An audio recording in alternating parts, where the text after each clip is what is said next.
Right now, somewhere in America, a doorbell camera is watching a porch. A motion sensor is logging a timestamp. A homeowner is pulling up a live feed on their phone, checking who's at the door before they answer. That technology, the closed-circuit home camera, the remote door lock, the two-way intercom, was invented by a black nurse in Queens, New York, in 1966. She built it because the police wouldn't come when she called. Today, the industry she created is worth $50 billion a year. Most people who profit from it have never heard her name. Her name was Marie Van Britten Brown, and this is what was taken from her. Marie Van Britten Brown was born in Jamaica, Queens, in 1922, into a neighborhood that was already teaching its residents a specific lesson about who the state protected and who it didn't. She grew up watching her community absorb that lesson quietly, pragmatically, the way people do when they have no other choice. She became a nurse. Her husband, Albert Brown, became an electronics technician. They worked irregular hours, long shifts, unpredictable schedules, which meant that one of them was almost always home alone, in a neighborhood where crime rates were climbing and police response times were, by any honest measure, indifferent. This is the detail that tends to get smoothed over when the story gets told, if it gets told at all. It wasn't that Marie Brown was afraid in some abstract way. It was that she had called. She and people in her community had called the police, and the calls had gone somewhere between slowly answered and unanswered entirely. This wasn't paranoia. It was documented, neighborhood-level reality in mid-1960s Queens. Certain zip codes waited longer. Certain voices on the phone got a different quality of urgency in return. Marie Brown knew this because she lived inside it every day. So she did what engineers do, except she wasn't credentialed as one, which is part of why the story went the way it did. She looked at the problem in front of her and she started solving it. The system Marie and Albert Brown designed and patented in 1966 was not a rough sketch. It was not a vague idea. It was a fully articulated, mechanically specific invention that anticipated nearly every core feature of the modern home security system in precise, documented detail. Let that sit for a moment. In 1966, before home computers, before the internet, before digital cameras, before any of the infrastructure we now take for granted, a nurse and an electronics technician in a Queens row house designed a closed-circuit television surveillance system for residential use that included motorized camera movement, multiple peepholes at varying heights to see adults and children alike, a monitor inside the home that displayed whoever was at the door, a two-way microphone system so the person inside could speak to and hear whoever was outside without opening the door. And here is the part that still astonishes: a remote-controlled door lock that could be triggered from inside the house. She also designed in an alarm button that could alert police or private security service, and a capability to push whatever the camera was seeing to a remote monitor, so a neighbor or a third party could see what was happening at your door. In 1966, the patent was filed that year and granted in 1969, U.S. Patent number 3,482,037, assigned to both Marie Van Britten Brown and Albert L. Brown. Read the patent documentation, and what strikes you is the specificity. This isn't the work of someone who had a vague notion. The drawings are precise. The technical claims are layered and deliberate. The Browns understood that the camera needed to move, needed to see multiple heights, that the resident needed audio in both directions, that the lock needed to be operable remotely, so a visitor could never assume they could simply push through once they knocked. Every design choice was solving a real, physical problem faced by a person who had thought very carefully about what it felt like to be alone in a house and unsure about who was on the other side of the door. The patent cites no prior art in residential closed-circuit surveillance because there wasn't any. Marie Van Britten Brown was first.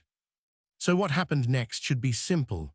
An invention this complete, this ahead of its time, filed and granted through the proper legal channels, should generate an inventor with a legacy, with royalties, with her name on the wall of something.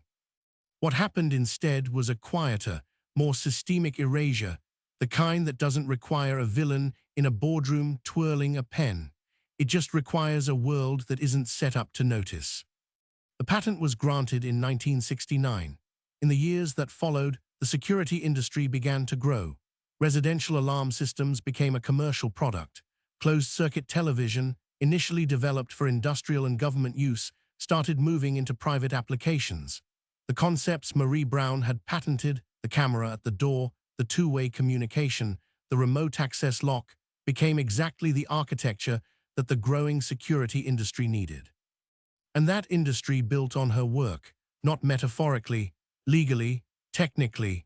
Her patent was cited directly in subsequent patents filed by companies and inventors developing home security systems.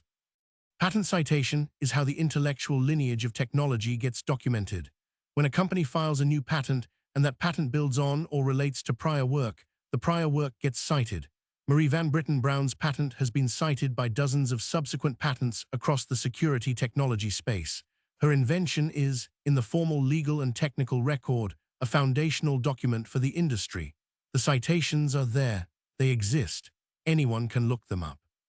What is also true is that neither the citations nor the patent itself translated into royalties, licensing fees, recognition, or financial benefit for Marie Brown during her lifetime. This is where the story gets precise about what kind of injustice it contains, because it isn't the story of one company signing a secret deal to steal her design.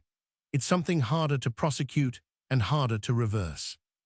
Patent holders in 1969, especially individual inventors, especially those without the capital to hire aggressive intellectual property attorneys, had limited practical ability to enforce their rights against large commercial entities that absorbed, adapted, and iterated beyond the literal claims of the original document. The system allows for that. The system was not designed with Marie Van Britten Brown in mind. She received a commendation from the National Science Committee for the invention. That is documented. It was recognition, genuine, credentialed recognition of what she had done. And then, functionally, the world moved on. By the time home security became the default suburban purchase of the 1980s and 1990s, by the time ADT and its competitors were signing up millions of customers, by the time the Ring doorbell and the Nest camera and the Arlo system turned residential surveillance into a multi-billion-dollar category, the name at the origin of all of it had been dropped from the story entirely. Not redacted, just not included. The industry grew into a $50 billion a year global market, and the woman who drew the first schematic for it was a nurse in Queens who died in 1999 without ever having been made wealthy by what she created. Albert Brown outlived her. He passed in 2019. In the years before his death, there were some efforts to restore her name to the record. A school in Queens was named after her. The New York Patent Law Association gave her a posthumous award. Her story began appearing in curricula about black inventors. These are real things. They matter. They are also a measure of how long the correction took and how incomplete it remains, given the scale of what was built on her foundation. The industry that runs on her architecture does not, in any formal or financial way, carry her name. What this story is really about is the gap between credit and benefit, and who gets to fall into that gap without anyone being held accountable. Marie Brown didn't fail to patent her invention, she patented it. She didn't fail to do the technical work. The patent documentation shows meticulous, original, detailed thinking. She didn't fail to achieve recognition in her field. The National Science Committee commendation is real. She did everything that the official system said an inventor should do. And the system still didn't protect her because the system had gaps, and she fell through them, and the gaps were not accidental. Individual inventors without institutional backing, without access to patent enforcement capital, without the social and professional networks that would have ensured her name circulated in the right rooms, those inventors have always been structurally vulnerable to exactly this outcome. The patent becomes a historical document. The industry grows around it. The credit attaches to whoever had the money to build first, not whoever had the mind to imagine first. That dynamic didn't target Marie Brown specifically. It was, and remains, a feature of how innovation economies distribute reward. But it fell on her with particular force because she was a black woman in 1960s America, working outside the credentialed engineering world, inventing something that the people with money and power had no strong incentive to trace back to her. The industry that grew from her idea was not, historically, an industry that looked like her. It was not built by people who would have naturally asked where the idea came from and gone looking until they found a nurse in Jamaica, Queens. There is something specific about what she built that makes the erasure feel especially pointed. She invented surveillance technology not to watch others, but to protect herself from being unwatched by the systems that were supposed to watch over her. She created a tool for safety because the official tools of safety had failed her community. And the industry that absorbed her invention, that industry became, over time, one that sold the same surveillance architecture back to the American public, including the communities it had once ignored, at a premium. The Ring camera that now sits on millions of American doorsteps, the smart lock that you unlock from your phone, the video doorbell that lets you see and talk to whoever's outside without opening the door, the alert that notifies you and a remote service simultaneously. All of it traces, in its technical lineage, to patent 3,482,037, filed by Marie Van Britten Brown and Albert L. Brown in 1966, because a nurse in Queens couldn't get a patrol car to come to her street. She looked at a broken system and she built a solution with her own hands and her own mind and her own time. She did it correctly. She documented it legally. She was recognized for it, officially, by people who knew what original thinking looked like. And then the world took what she built and made it into an empire and handed her a plaque. The $50 billion industry does not name a wing after her. No company in the residential security space has, to the public record, offered retroactive compensation to her estate, established a scholarship in her name, or built any formal acknowledgement into its products or its founding story. The citations sit in patent databases, quiet and precise. The money moved elsewhere.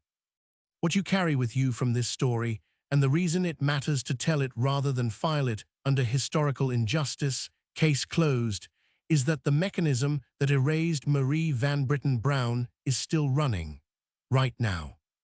The same structural gap between inventing something and owning the benefit of inventing it, the same dynamics of who has access to enforcement, who gets their name circulated, whose prior art gets traced carefully, and whose gets quietly cited and moved past. None of that has been structurally resolved. The story of Marie Brown is not a cautionary tale about the past. It's a description of a system that is still in operation. She invented the language that an entire industry speaks. Every patent that cited her work was an acknowledgement of that. Every system that moved her core design into a commercial product was, in its way, proof of how right she was. She was right about what people needed. She was right about how to build it. She was right about all of it. The industry got $50 billion a year to prove she was right. She got a commendation. Her name is Marie Van Britten Brown, and now you know it.